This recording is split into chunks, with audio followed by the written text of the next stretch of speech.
Buenos días. El día de hoy vamos a explicar la absorción de la glucosa. Mi grupo está conformado por Ana Sofía Ariza, quien les habla, y Daniela Castillo.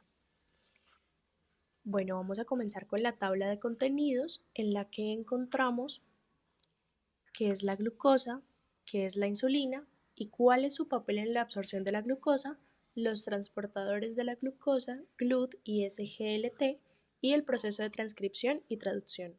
¿Qué es la glucosa? Este es el principal monosacárido en la naturaleza que le da energía a las células de una amplia gama de organismos. Van desde los más simples como pueden ser las levaduras hasta los más complejos como lo puede ser el ser humano. Esto hace que este transporte de azúcar al interior de las células sea un proceso esencial para el metabolismo energético y para los procesos que mantienen la vida del ser humano. La glucosa es una molécula polar o hidrofílica. Por esta razón, no puede atravesar la membrana celular fácilmente. Es por esto que necesita la ayuda de transportadores de glucosa. Existen dos familias de proteínas de membrana: los transportadores de glucosa asociados o acoplados a sodio, o SGLT, y las proteínas facilitadoras de transporte de glucosa, o GLUT. Estos transportadores se encuentran en la membrana celular y ayudan al ingreso de la glucosa al interior de la célula para que ésta pueda ser aprovechada en papeles como lo son la obtención de la energía. ¿Qué es la insulina y cuál es su papel en la absorción de glucosa? La insulina es la hormona que crea el organismo y permite que la glucosa entre a las células para proveerles energía. La glucosa entra al torrente sanguíneo, lo cual le indica al páncreas que libere insulina, y cuando llega la insulina envía una señal a la célula que activa los transportadores de glucosa, los cuales la mueven atravesando las paredes de las células y al ingresar se metaboliza para producir energía. En el metabolismo de los seres humanos tenemos dos familias de transportadores de glucosa, como lo mencionamos anteriormente, que son los GLUT y los SGLT. Estos son los responsables de mantener la homeostasis de glucosa en todo el cuerpo. Vamos a comenzar explicando cuáles son los transportadores GLUT. Estos se encuentran en todas las células del organismo y permiten mover la glucosa de un compartimiento a otro. Esos transportadores son un ejemplo de la difusión facilitada del transporte pasivo. Esto quiere decir que la glucosa pasa de un lugar de mayor concentración a un lugar de menor concentración y no hay gasto de energía. Esos transportadores, a diferencia de los transportadores SGLT, no dependen del sodio. Existen 14 tipos, entre los cuales hay dependientes y no dependientes de la insulina. La difusión facilitada es el proceso de transporte pasivo en el cual las moléculas, en este caso la glucosa, pasa por las proteínas integrales, como se puede observar en la imagen. Los GLUT1 se encuentran en la sangre, específicamente en los glóbulos rojos, y los eritrocitos se encuentran en la barrera hematoencefálica y también en las células del corazón. Los eritrocitos dependen de los GLUT1 para incorporar la glucosa y estos son independientes de la hormona de la insulina. Estos pues van a estar en la membrana celular, esté o no esté presente la insulina. Los GLUT2 se encuentran en el hígado, en el páncreas y en el intestino delgado. En el intestino delgado encontramos los enterocitos y estos son células que allí encontraremos el GLUT2 en la membrana vasolateral. También son independientes de la insulina y tienen una baja afinidad con la glucosa, ya que el intestino y el páncreas están constantemente expuestos a altos niveles de glucosa. El GLUT3 se encuentra en las neuronas, en los espermatozoides, en los astrocitos y en las células endoteliales. Estas pues también son independientes de la insulina y tienen una alta afinidad por la glucosa, pues ya que el cerebro constantemente tiene que captar la glucosa para abastecer su demanda energética. El GLUT5 es independiente de la insulina y este se encuentra en la zona apical de los enterocitos del intestino delgado. En esta zona es donde se encuentran esos pelitos y es donde se realiza la absorción de nutrientes, que pasa por el lumen del intestino delgado. Un dato a resaltar es que el GLUT5 también está involucrado en el transporte de la fructuosa. El GLUT4, a diferencia de los que hemos comentado anteriormente, es dependiente de la insulina, lo que quiere decir que cuando la insulina es liberada a la sangre por ingerir carbohidratos, esta va a llegar a los tejidos como el tejido adiposo, el músculo esquelético y el corazón. En las células de estos tejidos es donde se encuentran los receptores de la insulina, que son un tipo de receptores tirosina quinasa. Cuando hay interacción entre la célula y su receptor, las células de los tejidos colocan al GLUT4 en la membrana celular para que así la glucosa pueda ingresar.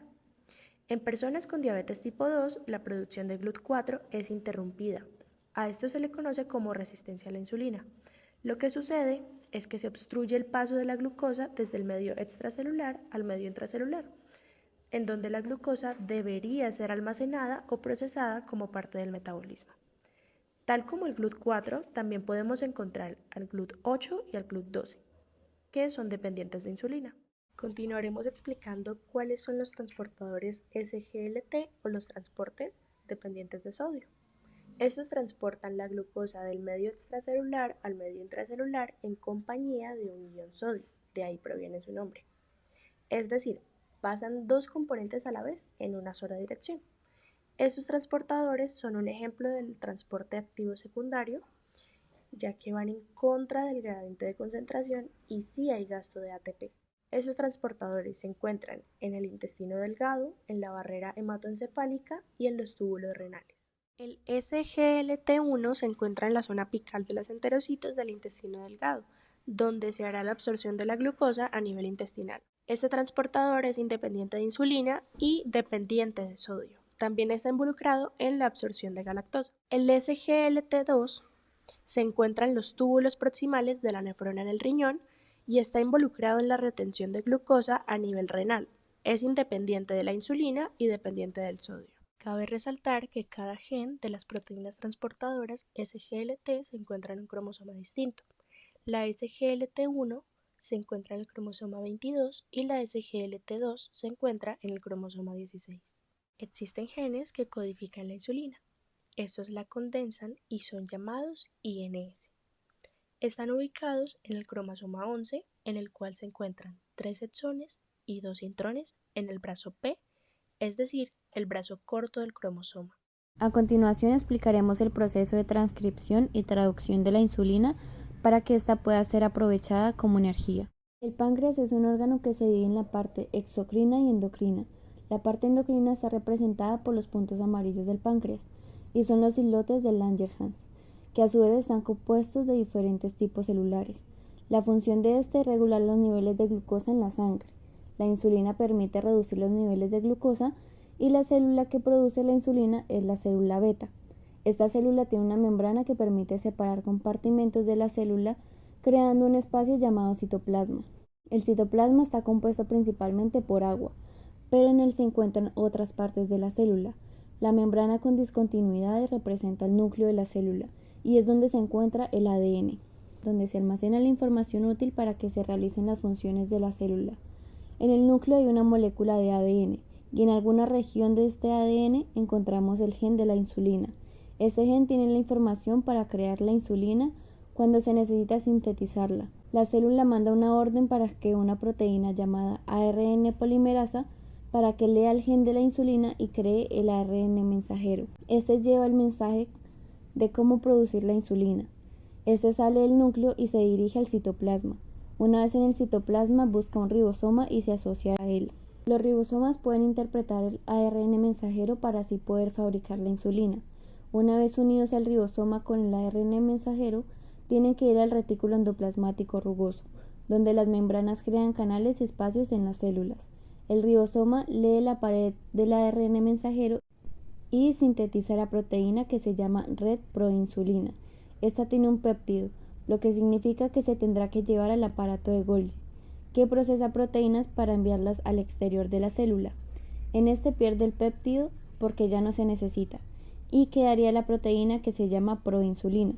La siguiente modificación es la creación de puentes de disulfuro.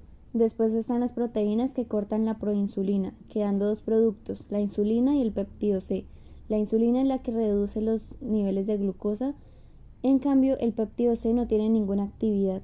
Por último, la insulina y el péptido C salen del aparato de Golgi y se almacenan en las vesículas de secreción. Aquí se almacena hasta que la célula dé la orden de secretarlas fuera de la célula y cumplir su función de reducir el nivel de la glucosa. Así también es como el organismo fabrica la insulina.